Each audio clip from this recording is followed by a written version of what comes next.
Hey, my name is Augustine Colebrook. I'm the principal at Midwifery Wisdom Collective. My focus is on big picture political movements that are happening within the profession, some of the controversial questions, and centering voices that are not being regularly heard. I'm Leila Wyatt. I am a traveling student midwife, learning midwifery from cultures and a lineage of midwifery throughout the United States. I'm here to center the voices of students to hear their calling, their pathway, why they chose midwifery, and even share a bunch of birth stories along the way. Greetings, I'm Jamara Amani. I am a midwife, a mom, and a social justice activist. I am here to challenge white supremacy, homophobia, transphobia, and anything that keeps people from being their best and living their best selves, as we have the human right to do. And I am looking forward to sharing stories of birth justice on this podcast.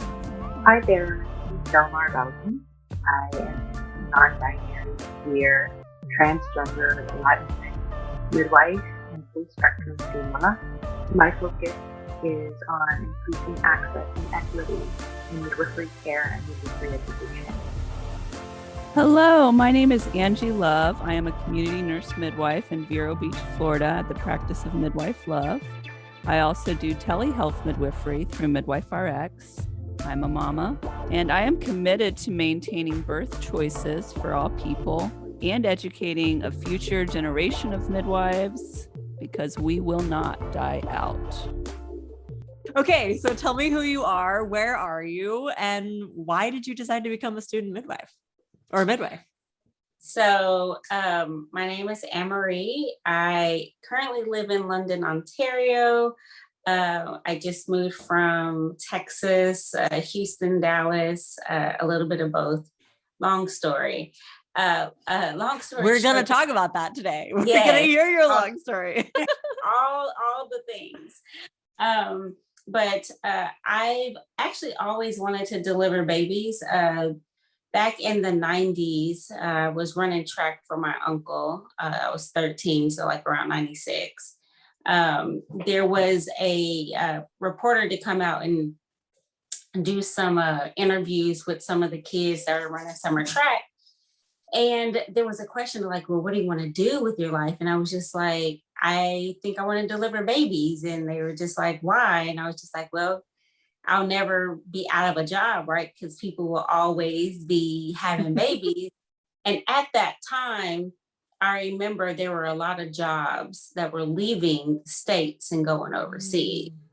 And so I remember my family wasn't going to be out of a job, but my mother was a teacher and she was going to Kansas Newman to be a teacher. And so it was just like, they also had did a few years before that. I think it was like 91, 93, somewhere around there. I think 90, around that time frame, they had did like this huge pay cut for teachers. And I remember writing a letter to the president, who was George H.W., and was like, hey, this is terrible. You do know that teachers teach the future. And how old were you? Like 7 years old? 8 years old? I was eight. So it should have been 91. I remember this very specifically.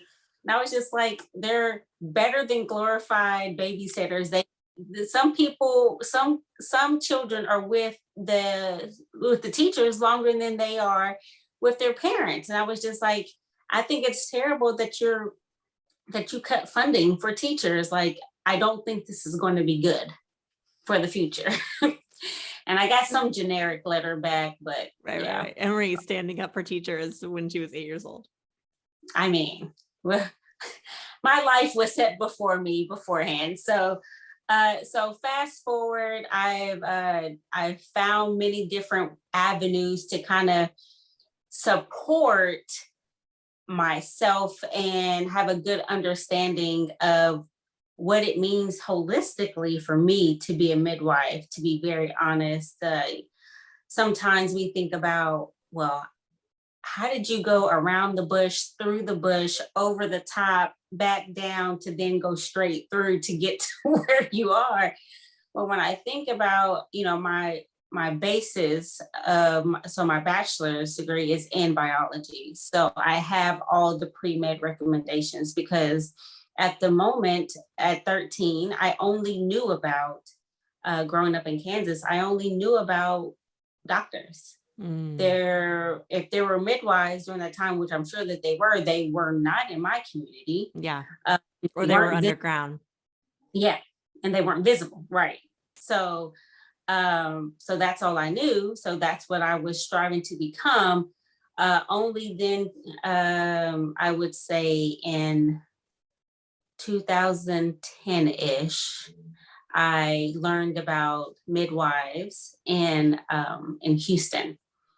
And that is one of my cousins ended up having all 3 of her kids with this midwife.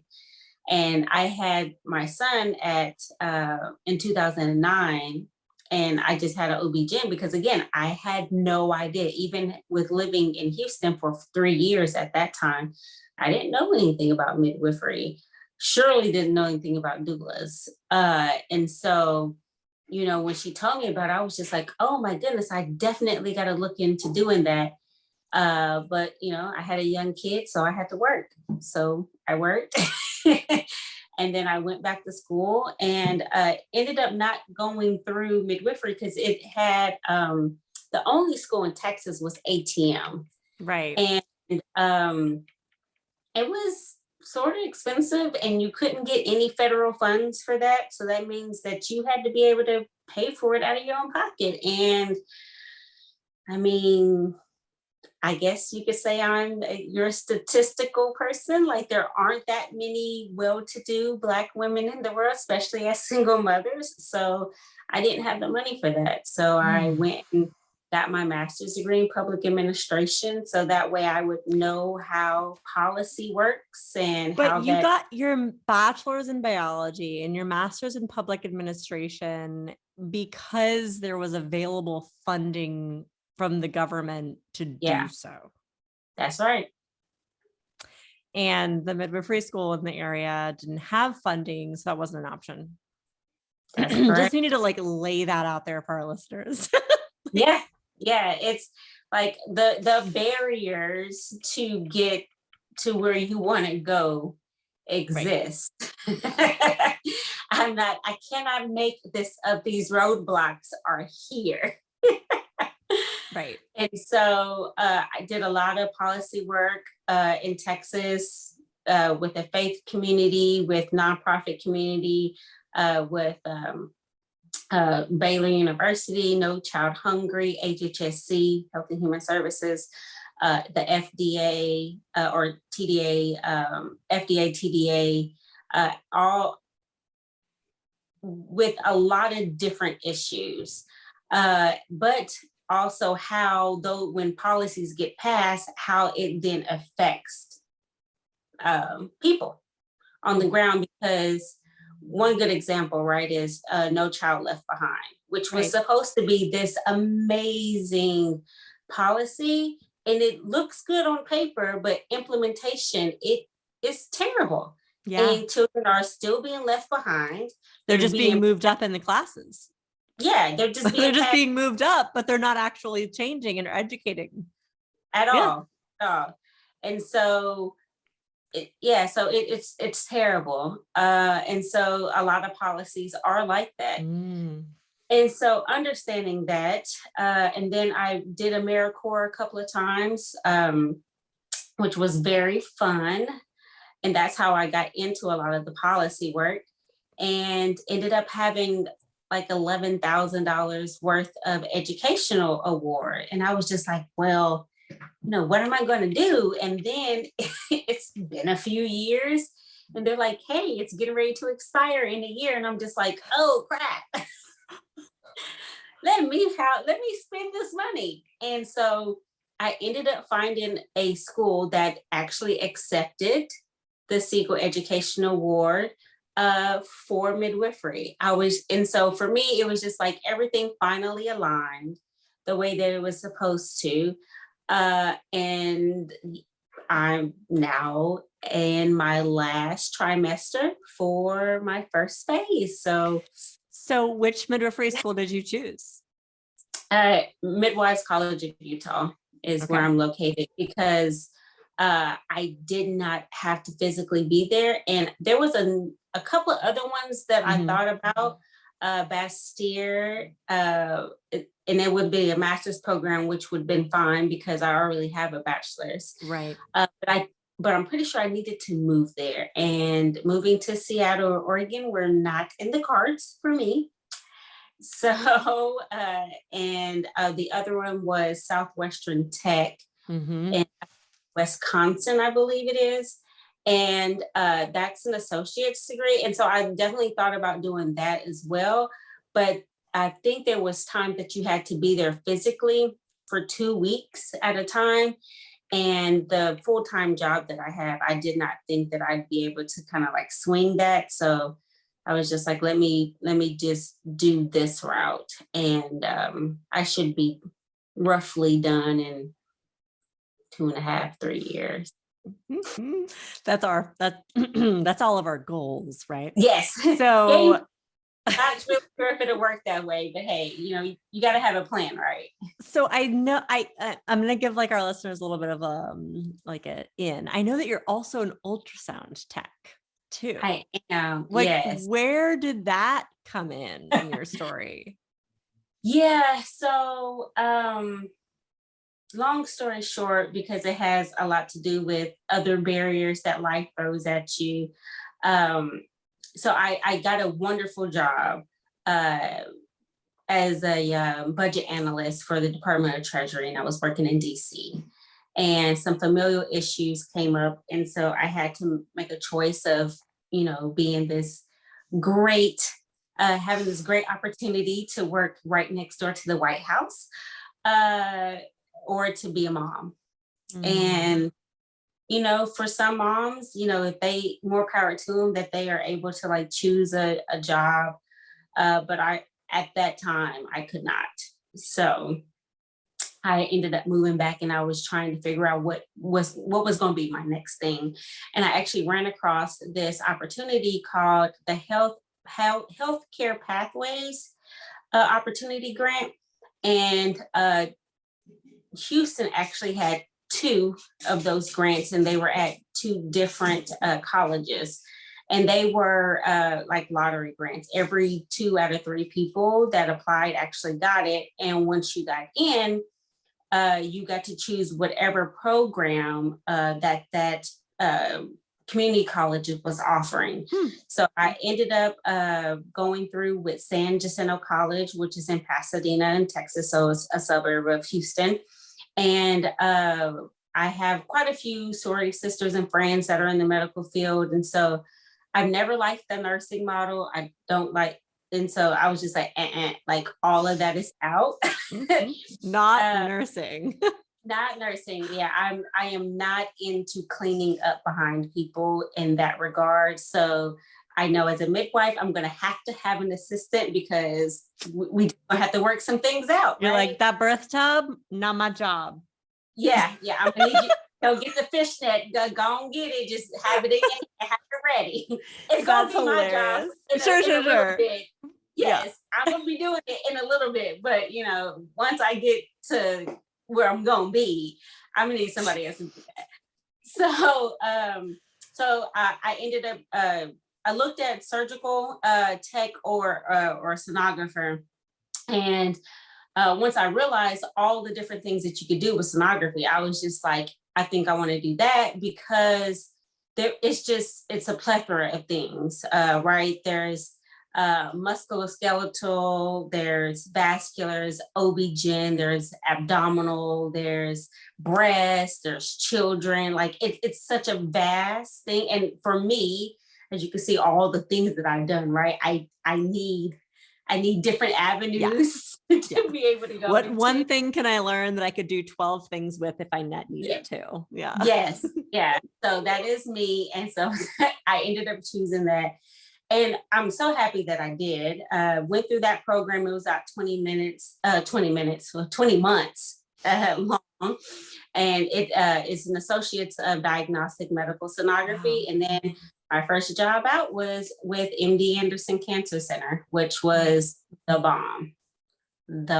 So I actually started my own ultrasound business, being able to be a mobile sonographer. So I can go into people's houses or go into like small clinics.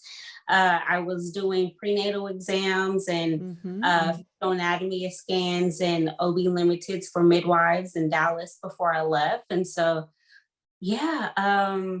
super exciting to be able to put those two things together. Do you think that you'll keep that like as you move into midwifery, you know, like, because one of the things that we see a lot in community birth all around the country is the desire for your need for your first trimester ultrasound and then your 20-week anatomy scan. And if desired, your third trimester ultrasound. And there's a lot of, I really want to say fear with midwives on the right referral, because you go to the wrong referral and they convince the client to leave the midwife because their baby's too big, or, you know, and it's like, so midwives are really kind of fearful on who do we refer to our ultrasound. And so like as an example, in my community, we have this one ultrasound technician who comes to your home, right? Like kind of what you're saying, comes to your home, does your anatomy scan and then calls the midwife afterwards. It was like, here's what I saw. Yeah, okay. They have a little bit, I would say like they didn't do that much practice breathing, but it's fine with me. You know what I mean? Like that's the relationship that most midwives are looking for. And so to be able to like carry that into your practice, that's cool. Yeah. So that is one thing that I am actually really excited about, because not that the birth world is saturated, but, you know, sometimes people have a type or like, they like, this is my area, you know, like. Yeah. So you have to like stand out in some type of way. You have to have your niche, your style, your thing. And if you add that into your practice as part of your acumen. Yeah. So I think for me, that is what it will set me apart from everyone else, is that like, I am an ultrasound. I mean, yes, I'm the midwife, but I also am a sonographer that has a radiology group that reads my scans. So you're going to keep those like separate as far as like checks and balances go, but you're going to do the scans. Cool. Yeah.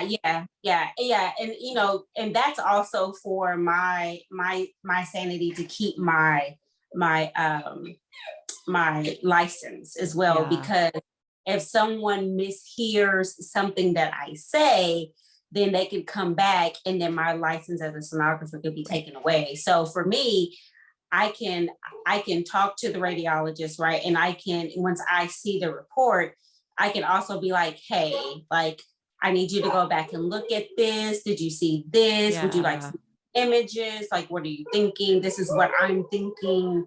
Let's put our hands together.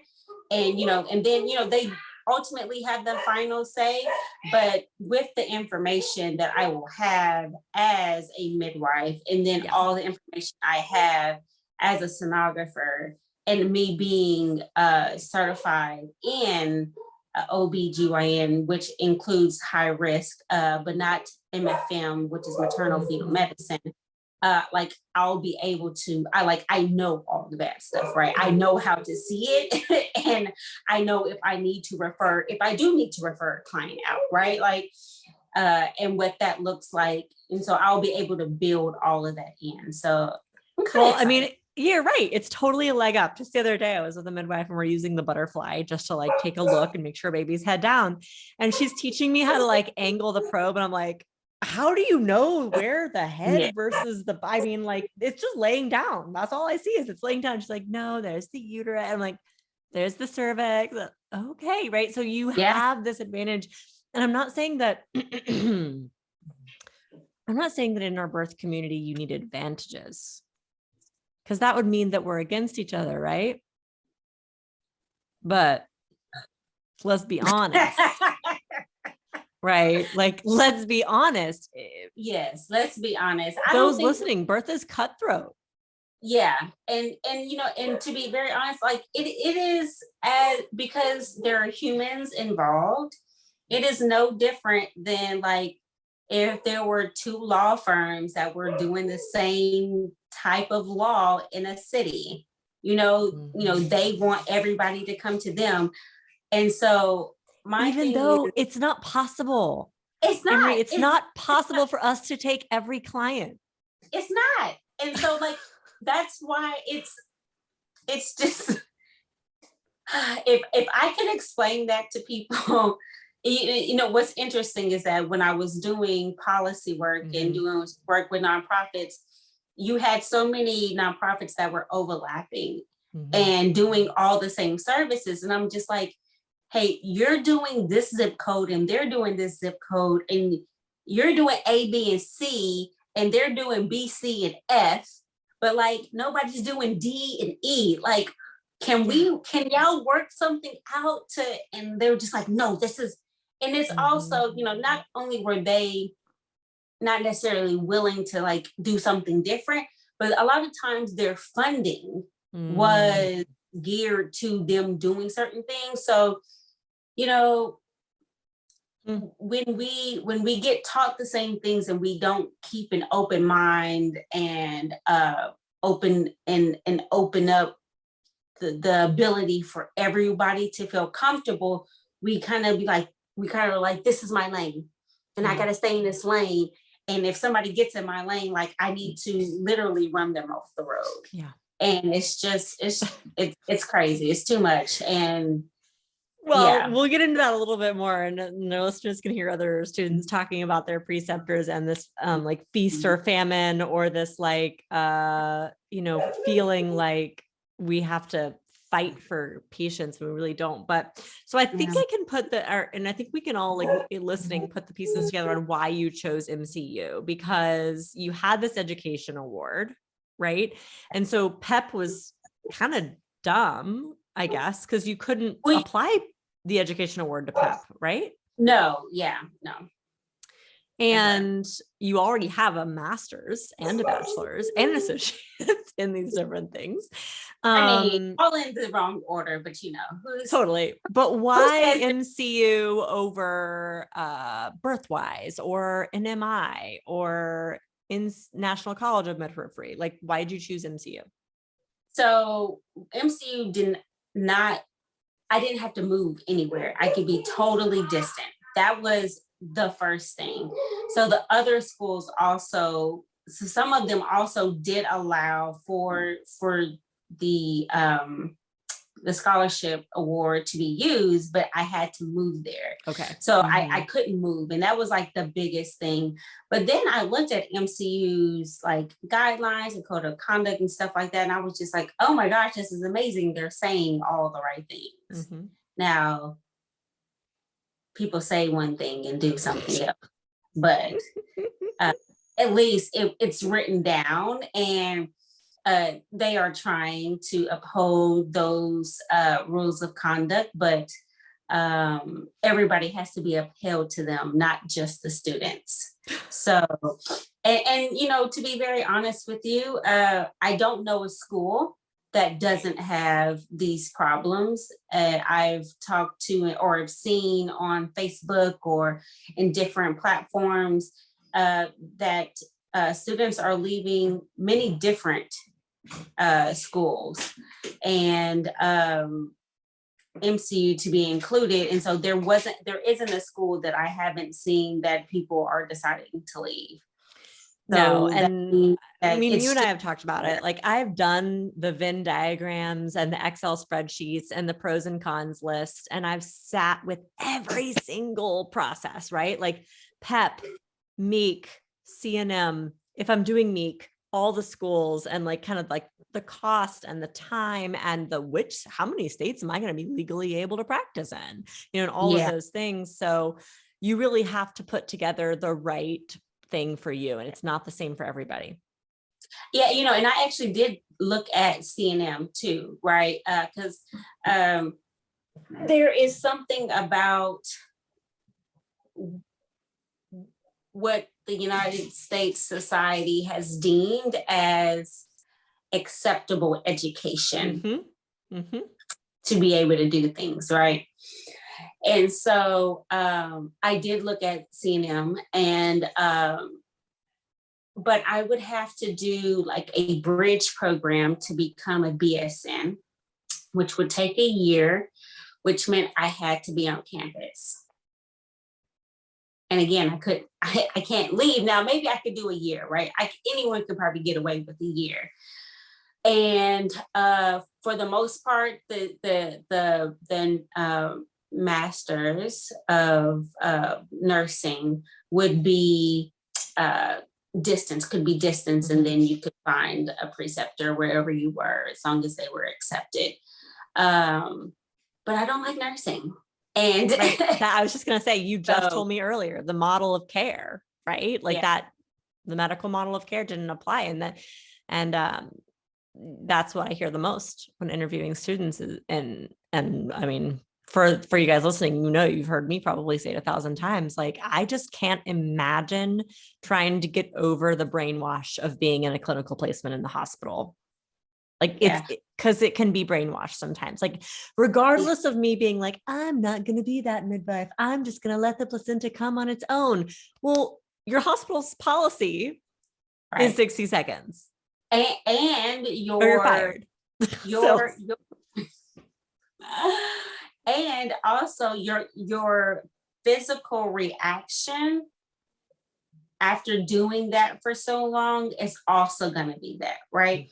So, I think about the training that I got from when I was in the military. That's still there. The reason I can get up in the morning, whether I want to or not, as early as I need to, with as little sleep as possible, and be able to like be ready in 5 minutes, is because I had to do it for so long. Yeah, it's ingrained in you. And so if you work in a hospital setting as a CNM under your clinical care, and you come out and you're like, I'm ready to start a home birth practice, it's ingrained in you. Yeah. And hopefully you've had a little bit of home birth practice, because if not, I think you're going to run up into a lot of difficulties, because the things that you're going to be expecting, the level of response and things, and the hospital has a whole staffing scaffolding. Oh yeah. Well, I mean, just think about it. I think you and I were talking about it early in our time, but like, neonatal resuscitation as an example, home birth neonatal resuscitation versus hospital trained neonatal resuscitation are very different games. You don't have a wall section. Okay. You don't have 4 nurses on staff helping you with this resuscitation. You have one bag, oxygen tank, and an assistant. Yeah. Right. Yeah. Like training in these different fields are very different. So, okay, cool. All right. So you said you're at the end of your first year. Yes. How long is MCU's program? So it varies, right? So I think if you go straight through without any breaks, the way that they have it set up, it's a little bit over 4 years, and it could, and you have as long as like 7 and a third year to do it. So, and you do get a bachelor's, right? Yeah, it's a bachelor's degree. Okay. So they work in quarters. I mean, they work in trimesters, which I feel like are regular semesters. It's a semester. It's a semester. My husband laughs at me every time. I'm like, it's a trimester. He's like, how many weeks is it again? I'm like, 15. He's like, and how many are there? 3. He's like, it's a semester. Yeah, it is a semester. So that's what I was just like, I think they just trying to be cute. Yeah, granted, you could take more classes in a traditional college in the summer, right? Because they have mini-mester type things. But if they didn't offer a mini-mester, it would be from the summertime would be from after it would be basically right after Memorial Day to like the middle of or the first week of August. So the summer is a little shorter, but the semester. The same. Mm-hmm. Yeah. Okay. Yeah. So how long? So you mentioned that you're in London, Ontario, and you moved from Houston. Why did you move? So my husband is clergy. And so he finished his PhD in philosophy and religion and comparative studies. And so he was an ordained minister already in the United Church of Christ. And so he went to look and see, because at that time I was just working as a sonographer. We make pretty good money. And so, but you know, he doesn't want like me to be the only one that's working. He'd actually prefer me not to work if possible, or whatever I want to do. Like, and if that brought in money, great. But if not, like, that's fine. Yeah, he's dreamy in that aspect. Sorry for all of the feminists out there who are like disagreeing, but like, it's so dreamy. It's dreamy, but like, I am not the person to sit at home. I know. So yeah. And so he started looking for work, and it just so happened that the only church that would like really consider him to be, since he is a young pastor, and a lot of the churches like wanted someone that had like 10, 20 years of experience, and, you know, he had 7. And so they didn't like really give him a chance to interview him or anything. And this church here, First St. Andrew's United Church, gave him a shot, and they interviewed him a few times throughout like 2 weeks, and they gave him an opportunity, and so we moved the whole family up here. So you mentioned you were at the end of your first year. Can you tell our listeners a little bit about the way that Midwives College of Utah sets up their years and preceptorships, and therefore, where are you going to be precepting, and how did you choose that person? Yeah. So MCU sets it up where that first year that you're in, or you're in your phase 1, whether that takes you 1, 2, 3 or more semesters, you don't have to have a preceptor, right? So you're going through, you have to have so many observed births, you know, do a few other things, but you don't have to be physically under a midwife. They kind of just want you to like get the feel of how the school is going to be, how classes are going to be, and then start looking into the birth world. Like, you also have to get your NRP training. You have to do a doula training, though you don't have to be doula certified. You do have to do like a training in an aspect of doula. And then do like your 10 observed births, right? Births, yeah. And then you have like a list of classes that you have to take, and you have to check all those off. And so in that last semester that you're taking at MCU, that's in you have to do a integrative assessment test, and it's skills test. And so it's basically seeing the skills that you need to go in to be a midwife assistant, to make sure that you have learned those throughout this time. Now, I find it very interesting. I'm not sure, without having a preceptor, how some people would actually get these skills or even learn how to do them. Another thing that I hardly ever bring up or tell people until they ask, or I'm trying to get like in my foot in the door, is that, you know, I went to school and I became a medical assistant as well. Like, as soon as I got out of the military, like I did that because I was a lab tech in the Air National Guard as well. And so I wanted to get that certification like on the civilian side, because it's so different. And so venipunctures, IVs, suturing, blood pressure, all, you know, vitals and stuff like that, I'm very well versed in, because I did that program. I had to have an externship, but I can do it today. Like, every now and then, every blue moon, there's an opportunity, whether I'm like serving the general public, volunteering my time, helping out with veterans, hurricane season in Texas, right? There's always shelters that are in need. So Cool. I've done a lot of that. And so because I have done some of that, I already know how to do that stuff for my integrated assessment. And so, so like now we're like, but I like one of my classes, we just did a prenatal visit. And literally, if I had not actually been around midwives, I would have been feeling on a belly, not knowing anything that I'm feeling for or doing outside of reading it in a book, which for me does not compute well because I'm a kinesthetic learner. Right. So yes, if there was like a math problem, I could read the math problem in the book and then do it.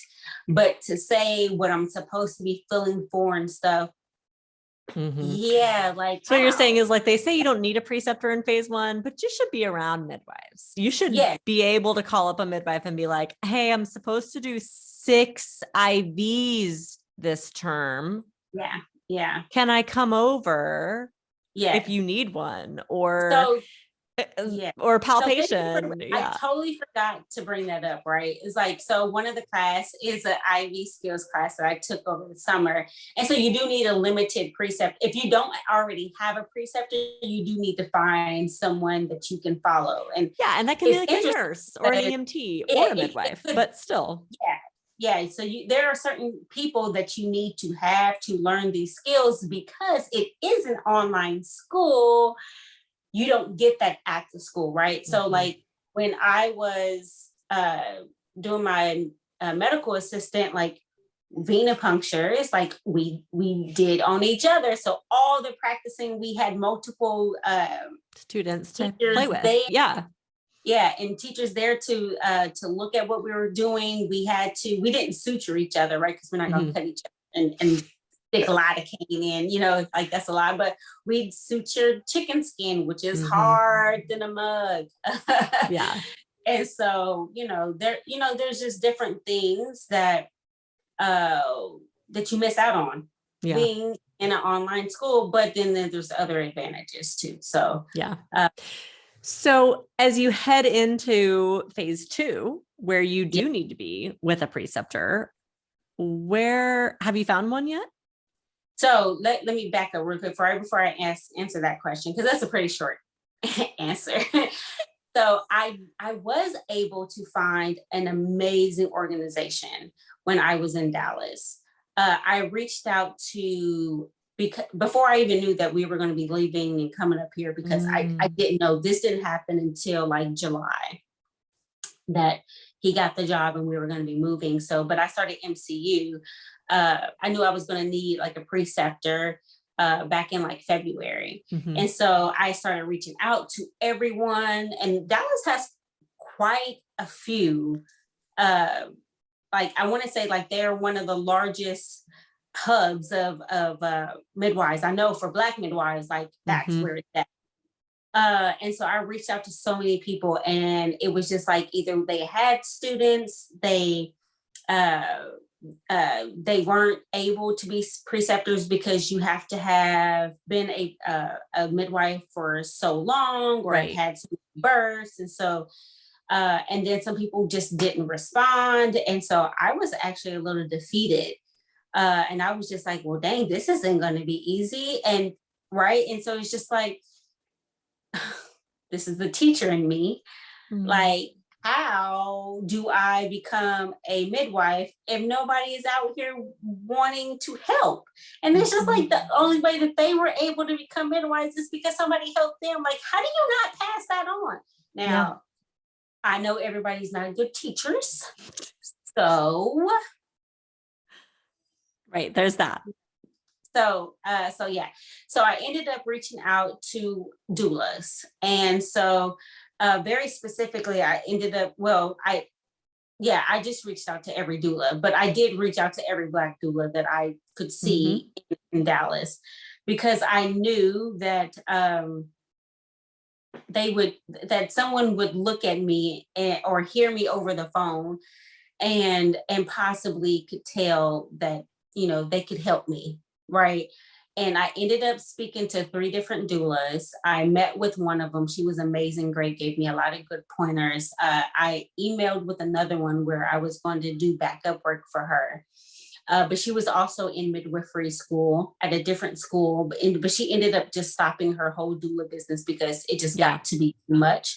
And I was like, sure, I understand that. And then the other postpartum doula reached out to me and was just like, I need to hook you up with this clinical director at this women's health services.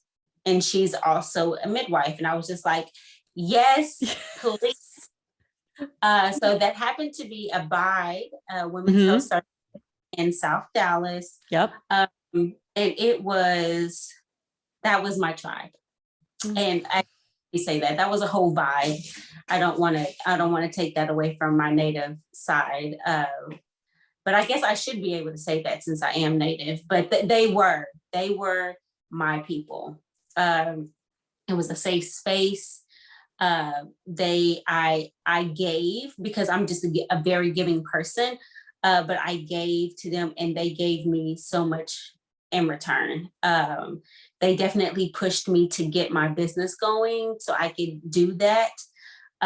For ultrasound, I bought a butterfly on a shoestring budget. I'm glad that you have it though. Yes. Yes, and I actually might be getting it. You might not have a Doppler, but you have a butterfly. Yes, yeah. I mean, I can do Doppler on there, so there's that.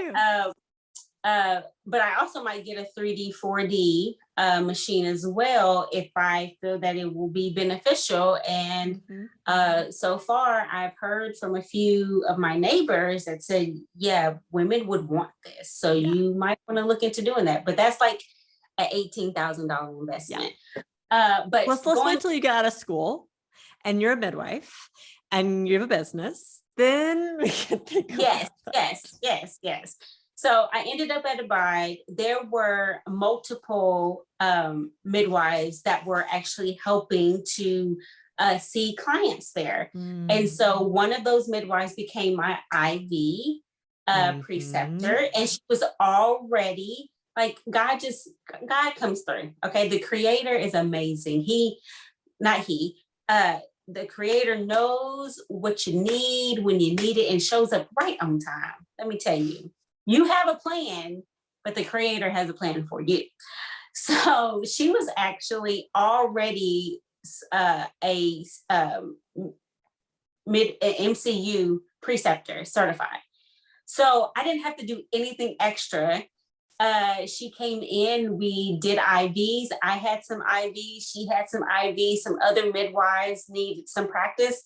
And so it was like 4 of us all there together, just practicing on each other. Got my video done in one swoop. I got 4 of my 6 sticks done, 5 of my 6 sticks done in one day. And then we did a different day.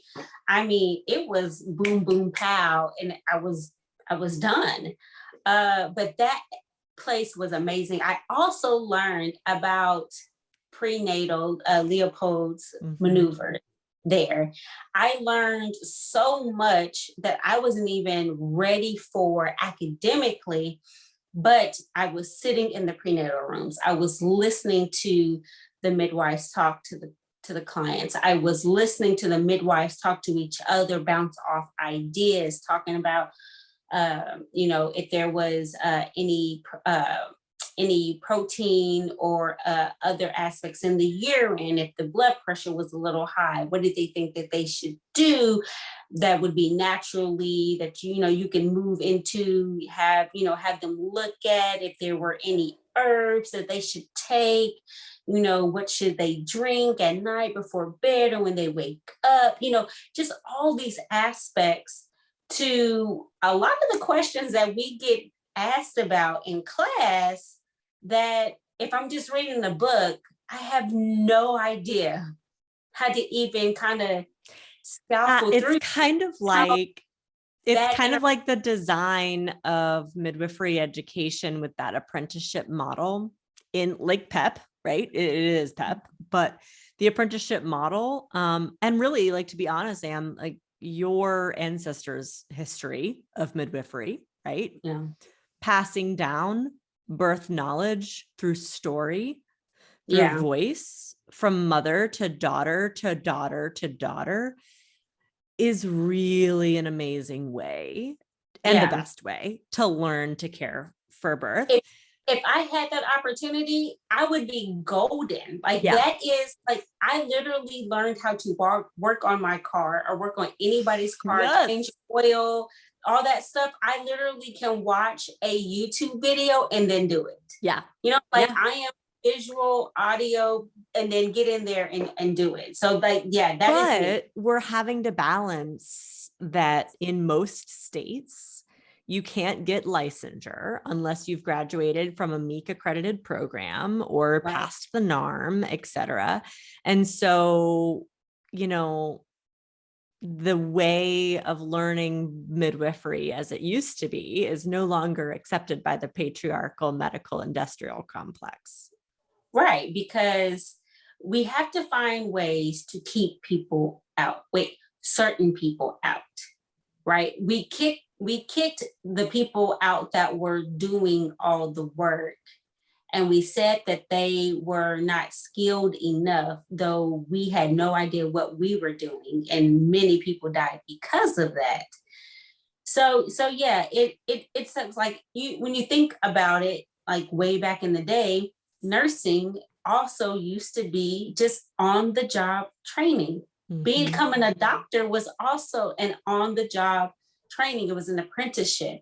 So school is a business, just like with a lot of other things, right?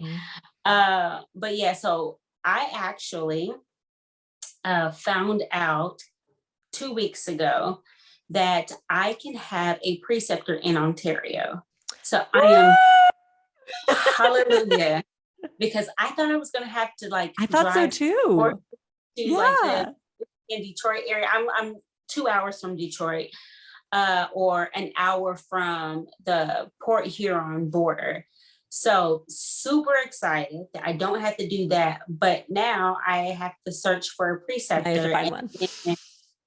And Canada is still very much so on lockdown versus the United States. And so I have not been able to speak to any midwives as of yet about the possibility or what it looks like. So I've left messages on like their answering machines. I can't just go in because like, even if you have an appointment, like people that have appointments stay in their cars until the midwives are ready for them to come in. So again, yes. Yeah. So I just can't go into, their office, sit down and chat with someone, which is kind of what I need to do. Yeah. But graciously, and again, another connection that's so good. There is a midwife in our church that is still practicing. So I finally got in contact with her. So I will be speaking with her over this weekend to see if there is anything that she can do, for me, point me in the right direction, talk to her colleagues. Because what I have found is because midwifery is because Canada has government health care, midwifery is also covered under that government health care. So midwives are actually licensed to give birth or to assist in birth at hospitals, at home, in clinics. So they have the full range. And so, but they work in groups. So there's 5 midwifery groups in the London area. And then I'm 2 hours from Toronto. So there's like other groups that are like closer to there and into Toronto. So what I found out is that if there is a need for Canadian midwifery students to be placed, that comes first before myself. But if they are, what I have found is that there's one group that has literally 22 midwives in that group, in that practice. So there is a shortage of midwives, and there's definitely a shortage of Black midwives. So there's, in Ontario's province, there's roughly 1,000, a little under 1,000 midwives. And how big is a province? Well, Ontario, I believe, is the biggest province. It's very, very large. So it's kind of like, so Canada, I think, has like 7 provinces, but like they kind of like run up like this, okay, right? Okay. So Okay. So it's should be the consideration of like 10 of our states. Yeah. Easy. And they don't have a CNM credential. It's like a midwife is both home birth or hospital. So you would be attending hospital and home births? Yes. Interesting. Yes. Okay. And from what I gather, you're about to start phase 2, which means like you have to have a midwife in these classes, right? Yeah. So you're like kind of under the gun as far as time frame goes. Most definitely. Yeah. So I'm hoping, I will be knocking on everybody's door to make sure that it happens, right? But I don't, I just keep the pressure on. I just keep calling until people, answer or call me back or what have you. That's all you can do. So, I'm hoping that with talking with this midwife over the weekend, that it had set me up, right? Because I've talked to a couple of midwives that are retired, but all they can do is just, get me in touch with those that are currently practicing. So that's where I am with that. So are there any other MCU students in your province? Yes, there is one. She's actually getting ready to graduate. She is in Ottawa, which is like 7 hours away from where. But at least there's an example of the possibilities. Yes. It's not okay. And there's another. There's quite a few Canadian midwives at MCU, but each province is different. So there's a lady in Saskatchewan, but that province does not allow Canadian midwives to precept international students. Mm-hmm. So I was just blessed, seriously, to be in a province that does, because otherwise I would have had to have a Airbnb or like some apartment or something where I would be there for 3-4 days out of the week to try to get my clinic stuff done. So you did finish your observes though, right? Yeah. Mm-hmm. So the other thing that I want to hear is a birth story. Oh my goodness. It can be any type. It can be type of birth where like you learned something about yourself. It can be something where there was like a skill that kind of just like you had to learn on the spot, or you learned about yourself, or something that still sits with you emotionally. Yeah. So I would say the most consistent thing that continues to sit with me is the horrible United States healthcare system, right? I'm not sure if Canada's any better. That is yet to be seen. But the pressure that is placed on birthers is utterly ridiculous. So I have 2 very recent births that happened at the beginning of September. One with a Black mother, one with a white mother. And I call them mother because they call themselves mother. Mm-hmm. They were both pressured to give birth and to stay in the hospital and to be still and to take all the drugs and to, if the drugs weren't working in an amount of time, to think about doing a C-section. To and actually and the last one she wasn't ready. Her body was not ready. Right. She should have went home. And, I encouraged her, and I told her, I was like, you can go home if you want to. And she was just like, well, they're making it seem like they really need me to stay. And I was just like, you're not, because you're not progressing with all the things that they're giving you, I don't think I don't think your body is, you're not ready. Your body's not ready. The baby's not ready, but they decided to just go in and break her water. And yeah, it was, she felt rushed. Mm-hmm. She went in for like a scheduled appointment, and like her doctor wasn't even there, and her doctor didn't even deliver the baby, right? And she had literally she paid this doctor out of pocket because the insurance that she had, she no longer had. And but this baby, this is her third child, but this doctor had delivered her second baby. She just remembered it very different than this time. And so that was traumatic for her, and it was traumatic for me. And I just told her, I was like, I just kept trying to empower her, and every time that she asserted herself to say, well, she thinks she's just going to go home, or she doesn't have the birth bag together, or the hospital bag together. Somebody needs to pick up her other kids from school. Her husband or her fiance is at work, and he doesn't usually get off, and she's the one that's usually doing this, and he doesn't know when can he come. And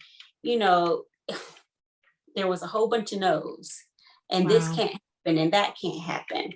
And the baby wasn't in distress, or her blood pressure, or her proteins, or, what was the indication to stay? So I think she initially went in because her blood pressure was high. Mm-hmm. And then it went down and it was normal. Right. And then it stayed normal. And it stayed normal. And it stayed normal. But they were just like, well, we just think that it'd be safer to go ahead and get the baby out now. And so I had a situation where my blood pressure was really high. Hers was not as high as mine. Mine was 205/103. Oh, shit. They were just like, put her on this Leopolds protocol. Yes, magnesium drip now. Yes, and they did that immediately. Call the high risk doctor. You are stroking any second now.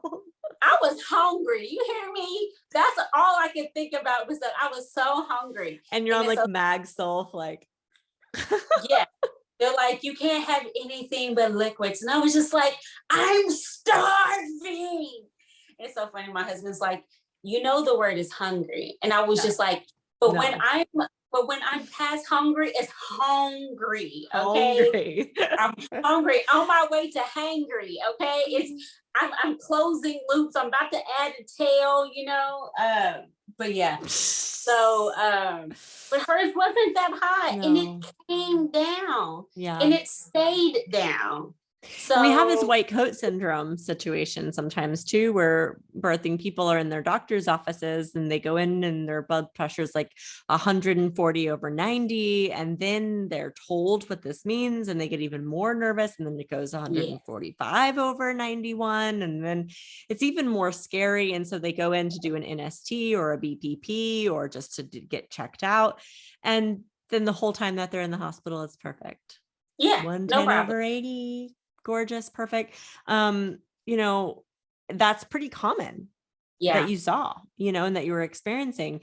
And of course, we usually don't see that in community birth. We usually don't see that when they come into the office that is calm, that gives them tea and sits with them on a couch and talks for an hour and is their good friend and talks and sips and just, so you may or may not run into a lot of that in midwifery, but you got a sneak peek of why we need more of you. Yes, most definitely. The second one was a week before that one. So one was born 9/1, one was born 9/7. So it was busy first week of September for me anyway, being that I'm not in a preceptorship, right? Yeah. Not doing anything, but just looking at doing these observes. And so for this one, it was actually time for baby, but she really wanted things to be hands off, and they just did not want her to be walking around, to be in the stairwell, to not be connected to an IV pole. It was just so much resistance for her to just labor the way that she wanted to. I did get to use my hands a lot with actually both of them, but more with my 9/1 baby. Just because I was just physically there, and it was kind of like one was like comfort measures because it was soothing, and the other one was comfort measures because this is a very crazy situation that we're in, and I don't want you to become more stressed. Right. Keep your blood pressure down. Yes. And this other one was just like, we're going to have this baby. This is going to be glorious. Where are you hurting? Let me touch and put these healing hands on you. And so like that one was different. Interesting.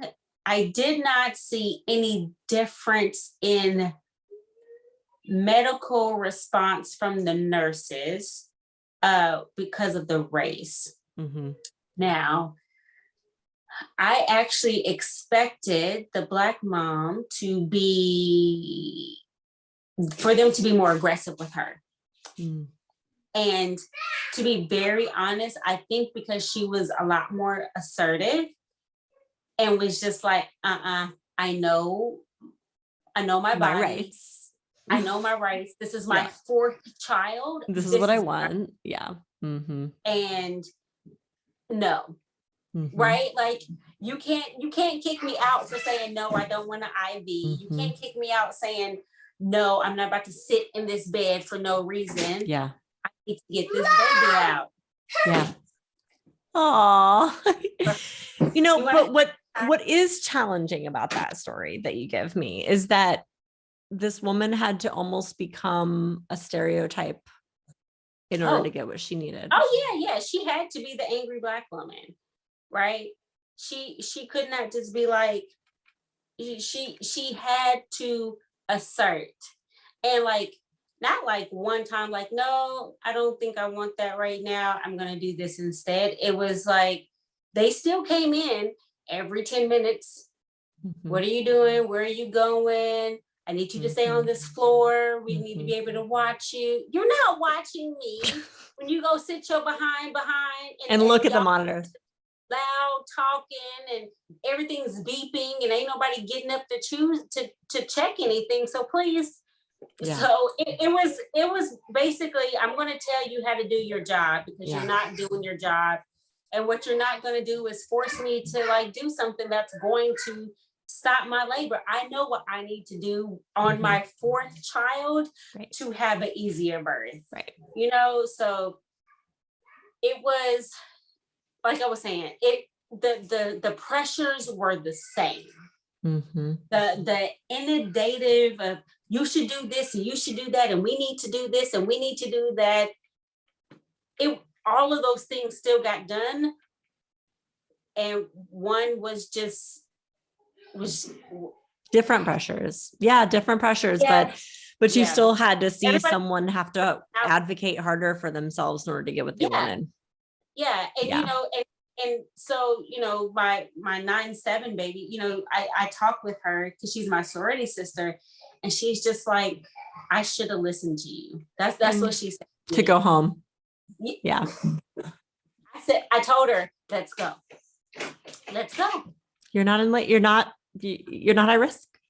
Blood pressure's fine. Let's go. Like we can just walk out. And if something happens, I will come and get you myself and bring you back. Yeah. I don't want to catch your baby in the car. It's okay. Yeah. Like, let's not, I mean, I've caught a baby at the barbershop. That right. was my first and that I could probably do this. No, when was this? So this was in 2012. I was actually going to go get my hair done. And I was just like, where is this ambulance going? Like, it's just getting closer and closer. Like, are we going towards each other? And then my friend who does my hair calls me. He was like, where are you at? I was like, I'm almost there. I'm like around the block. He was like, hurry up and get here. So-and-so's having their baby. I was like, what? I was like, I'm around the corner. And I was like, is that where the ambulance is? I hear ambulance. He was like, yeah, they're on their way too. So they must have got lost because I swear they were right behind me. I could just hear them. So I get there and like the baby's already coming out. And so I'm just like, I need clean towels and, get me some foil. And if you got some hair yarn, give me some hair yarn. And so for the cord, because I mean, at this time, I didn't know anything about you didn't have to keep it going. Yeah, sure. Yeah, not clamping the cord. I didn't know that was a thing, right? Because now that I know, right, you know better, you do better. But I was just like, okay, so, got the baby out. I was just like, all right, I'm going to put the baby. I knew about skin to skin though. I knew about that. So I was like, put the baby on you.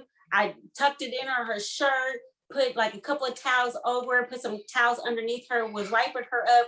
And then I tied like one area of the cord and I tied the other one. And he was, my friend was just like, do you want to cut the cord? I was like, I'm not cutting nothing. It's tied.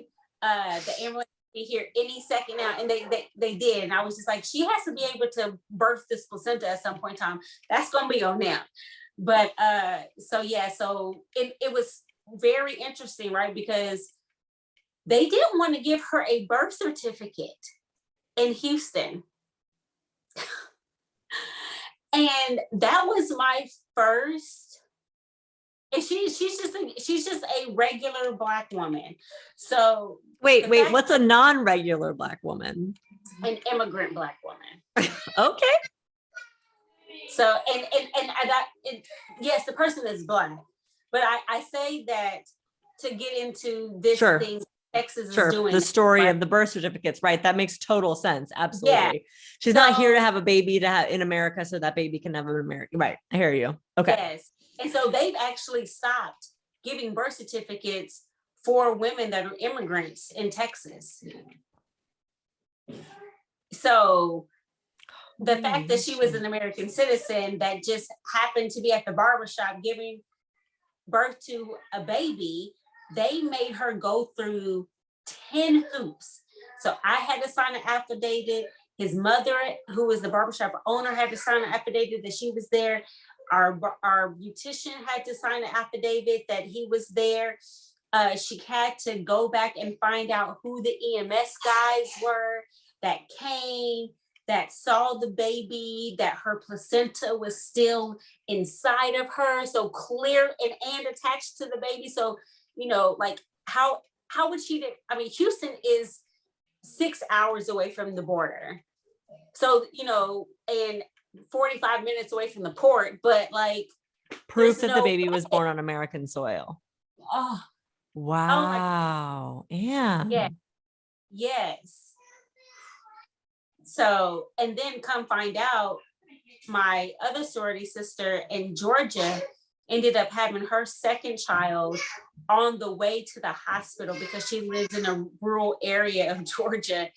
And she had to go through the same thing. She had to get the mile marker that it happened at, get the time, say how. And meanwhile, you have people free birthing unassisted everywhere all the time, but it is hard to get a birth certificate. It is hard. Yeah. Sometimes they hire doulas just for the witness. Yeah. And so, luckily her husband was in the car with her, but like if she was driving herself, like. Well, you definitely can't drive and birth a baby at the same time, but. She'd just pull over, right? They pulled over. That's why she had a mile marker, but Dang. So where do you plan to practice when you're finished and when you're graduated? So I'm pretty sure we'll still be here. Okay. So I still plan to take the NARM, even though it is not recognized in Canada. Okay. So it really should not be the North American Registry for Midwives. It should be the United States Registry for Midwives. Yeah. Yeah. So, and then I will do like a 9-month bridge program. So that way I can be a registered midwife in Canada. Got it. So if you are a CPM, meaning you've graduated from either PEP or MEEC and you've passed the NARM, you can then do a 9-month bridge to practice in Canada. Yeah. I actually don't even have to take the NARM to do the bridge. I am going to take the NARM just in case we come back. Yeah. And so if I come back, like, I don't want to have to then get into like diving deep and trying to remember all the things. So if I take it right after I'm done with all my academic and my clinical stuff, everything will be fresh. I can then, move over to do this bridge program. So what's your ETA? How long? To be done with absolutely everything? Not including the bridge. Okay. I was thinking that I would be done maybe summer 2023. But the way that MCU schedules their classes and in which order I have to take them, or because like some things require a prerequisite, and so I might graduate probably December 2023, but I really don't know. I would say sometime in 2023, because of when classes are going to be afforded. I have been told that I will be able to have like a high course load because I've been able to prove myself that I can handle such. And so, just kind of really depending, but as a lot of people have said, that second year in your assist phase is very heavy because there are a lot of classes that you have to take as well. And so there are, there's also classes you have to take and have and be under a preceptor.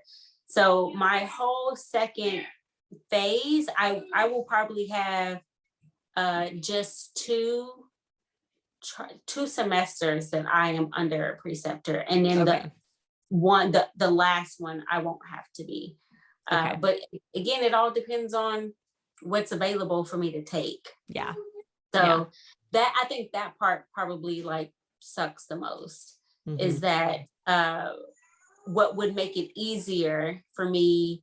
And then there's some classes that I also don't have to take. So that does kind of shorten it a little bit for me. There's like 3 classes I don't have to take for phase 2. But there's this one class that kind of like stinks it up, and they don't allow for any congruent classes to be taken together. It's just like this one midwifery prenatal care 1 is like the class that you need for 7 classes.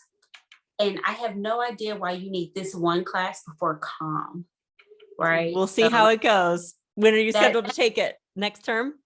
Yeah. Or you're in it? Yeah, no, so I'm taking it next term. So if I would have found all this out, I might have been able to take it this fall. Maybe with some, but you're supposed to have everything done with phase 1 before you take that class. So, I mean, who knows? So, it's just one other curveball thrown into the bat. And but like you said, you may God'll find a way. You're going to have it. It's all going to work out. It is all going to work out. Yeah. So what advice would you give a new student looking into becoming a midwife? So I would say to them to know how you learn. Like, make sure you know what it is that you need to learn best. and don't let anyone tell you, don't let anyone limit you. If you need to take a break, if you need to take less classes, do that. But if you want to go full force and you have the support to do so, don't let anyone say that what you cannot do. So that would be my thing. And, if this is what you want and curveballs or brick walls get put up, find a way to hit that ball out the park and to knock down that brick wall, because your life is on the other side, and what you want, you go get it. Don't let anyone tell you that you can't get it, because you can. Makes me think of that Lost episode. Don't tell me what I can't do. You remember that? Yes, that's right. It's true. If so many people have told me what I can't do. Oh, Amariee, this doesn't make any sense. You doing this, and now you're doing that, and now you're gonna do something else. Like, why are you doing all these different things? None of they all make sense to me, and they all scaffold me and hold me up. And so when someone comes into my office and they're in need of some type of resource, I probably will be able to guide them in the right direction. Yeah. Where you're not going to have to run around and call 15 different people. I'm like, no, you need to go talk to this politician, bring up this law, and tell them how it's affecting you. Very precise. Because I have that background versus call United Way 211 and see if they can help. Like, no, we're going to call this organization. We're going to talk to this person at this organization. And actually, let's call them together right now on 3-way.